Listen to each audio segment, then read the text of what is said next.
Halo sobat, Assalamualaikum warahmatullahi wabarakatuh. Berjumpa lagi di channel Solusi Obat, yaitu channel yang membahas tentang obat kimia maupun obat herbal. Kali ini kita akan membahas obat yang namanya propranolol HCl. Sebelum kita ke pembahasan, marilah kita bersolawat, Allahumma sholli ala Sayyidina Muhammad wa ala ali Sayyidina Muhammad. Insya Allah kita akan mendapatkan syafaatnya di hari akhir nanti, amin ya robbal alamin.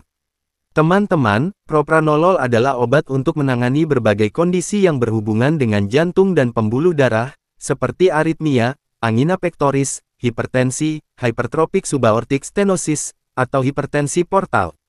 Propranolol merupakan obat golongan beta blocker yang bekerja dengan menghambat reseptor beta di jantung dan pembuluh darah. Dengan begitu, denyut jantung dapat melambat dan lebih teratur. Selain itu, pembuluh darah yang sebelumnya menyempit dapat melebar dan aliran darah menjadi lebih lancar. Propranolol juga dapat digunakan untuk menangani dan mencegah serangan jantung pada orang yang berisiko tinggi mengalaminya. Obat ini juga digunakan dalam penanganan tremor, migrain, pheochromocytoma, hipertiroidisme, dan gangguan kecemasan. Peringatan sebelum mengonsumsi propranolol. Propranolol hanya boleh digunakan sesuai dengan resep dokter. Berikut adalah beberapa hal yang perlu Anda perhatikan sebelum mengonsumsi propranolol. Beritahu dokter tentang riwayat alergi yang Anda miliki. Propranolol tidak boleh digunakan pada pasien yang alergi terhadap obat ini. Beritahu dokter jika Anda sedang menggunakan obat lain, termasuk suplemen dan produk herbal, untuk mengantisipasi interaksi obat. Beritahu dokter jika Anda pernah atau sedang menderita hipotensi, gangguan pernapasan, gagal jantung, blok jantung, hipertiroidisme, penyakit ginjal, penyakit hati, sindrom Raynaud, pheochromocytoma, depresi, miastenia gravis, diabetes, nyeri dada yang terjadi saat sedang istirahat, psoriasis, atau asidosis metabolik.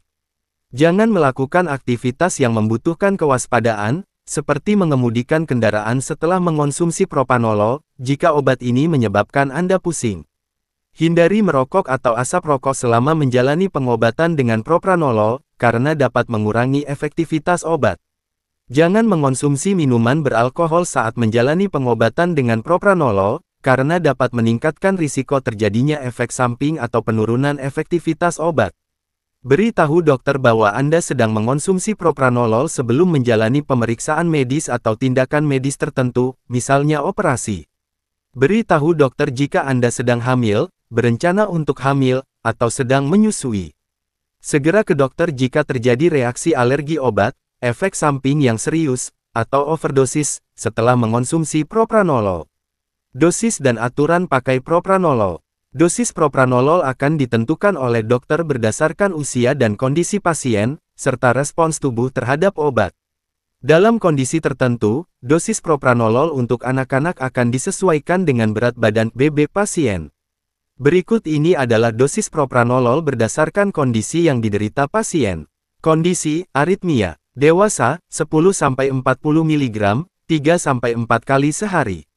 Anak-anak, 0,25-0,5 mg Kgbb, 3-4 kali sehari. Kondisi, angina pectoris. Dewasa, 40 mg, 2-3 kali sehari. Dosis dapat ditingkatkan sesuai respons tubuh pasien. Dosis perawatan 120-240 mg per hari. Dosis maksimal 320 mg per hari. Kondisi, hipertensi. Dewasa, 40-80, 2 kali sehari. Dosis perawatan 160-320 mg per hari. Dosis maksimal 640 mg per hari. Kondisi, kardiomiopati hipertrofik. Dewasa, 10-40 mg, 3-4 kali sehari. Kondisi, hipertensi portal. Dewasa, dosis awal 40 mg, 2 kali sehari. Dosis dapat ditingkatkan menjadi 80 mg, 2 kali sehari, tergantung respons denyut jantung pasien. Dosis, maksimal 320 mg, 1 kali sehari.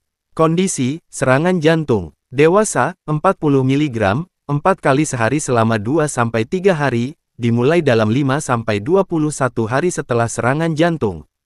Dosis perawatan adalah 80 mg, 2 kali sehari.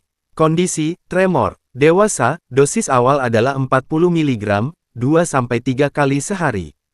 Dosis perawatan adalah 80-160 mg per hari. Kondisi, migrain untuk pencegahan. Dewasa, dosis awal adalah 40 mg, 2-3 kali sehari. Dosis dapat ditingkatkan sampai 80-160 mg per hari. Anak usia 12 tahun, 10-20 mg, 2-3 kali sehari. Anak usia lebih besar dari 12 tahun, 40 mg, 2-3 kali sehari. Kondisi, pheochromocytoma. Dewasa, 60 mg per hari, 1 kali sehari selama 3 hari menjelang operasi pengangkatan tumor. Jika tumor tidak bisa dibedah, dosisnya adalah 30 mg per hari. Anak-anak, 0,25-0,5 mg per kilogram BB, 3-4 kali sehari. Kondisi, gangguan kecemasan. Dewasa, 40 mg per hari. Dosis bisa ditingkatkan menjadi 40 mg, 2-3 kali sehari. Kondisi, hipertiroidisme. Dewasa, 10-40 mg, 3-4 kali sehari. Dosis maksimal 240 mg sehari. Anak-anak, 0,25-0,5 mg per kilogram BB, 3-4 kali sehari. Cara mengonsumsi propranolol dengan benar. Ikuti anjuran dokter dan baca petunjuk pada kemasan propranolol sebelum mulai mengonsumsinya. Jangan mengubah dosis atau menghentikan pengobatan tanpa berkonsultasi terlebih dahulu dengan dokter. Propranolol dapat dikonsumsi sebelum atau setelah makan. Telan tablet dengan air putih. Jika lupa mengonsumsi obat ini, segera konsumsi jika belum mendekati jadwal konsumsi obat berikutnya. Apabila sudah dekat, abaikan dosis yang terlewat dan jangan menggandakan dosis di waktu konsumsi obat selanjutnya. Lakukan kontrol secara berkala sesuai dengan jadwal yang diberikan oleh dokter. Selama menjalani pengobatan dengan propranolol, Anda mungkin akan diminta untuk melakukan pemeriksaan tekanan darah dan fungsi jantung secara rutin. Simpan propranolol tablet di tempat sejuk dan terhindar dari sinar matahari secara langsung. Jauhkan obat dari jangkauan anak-anak. Efek samping dan bahaya propranolol. Ada beberapa efek samping yang dapat timbul akibat penggunaan propranolol, antara lain pusing, tubuh terasa sangat lelah, mual dan muntah, kram perut, sembelit atau justru diare, gangguan penglihatan, gangguan tidur, mimpi yang aneh.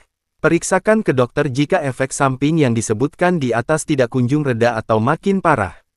Segera ke dokter jika mengalami reaksi alergi obat atau efek samping yang lebih serius, seperti tangan atau jari tangan dan kaki biru atau terasa dingin, mati rasa atau kesemutan pada lengan atau kaki, sesak napas, bengkak pada tungkai, berat badan bertambah secara mendadak, detak jantung lambat atau tidak teratur, penurunan gairah seksual, mudah haus, mudah memar atau perdarahan, nyeri sendi atau sendi bengkak, muncul tanda infeksi, seperti demam dan sakit tenggorokan, depresi, linglung, atau halusinasi, pingsan, kejang. Jadi teman-teman, itulah pembahasan kita hari ini, semoga bermanfaat, sampai jumpa di video berikutnya, wassalamualaikum warahmatullahi wabarakatuh.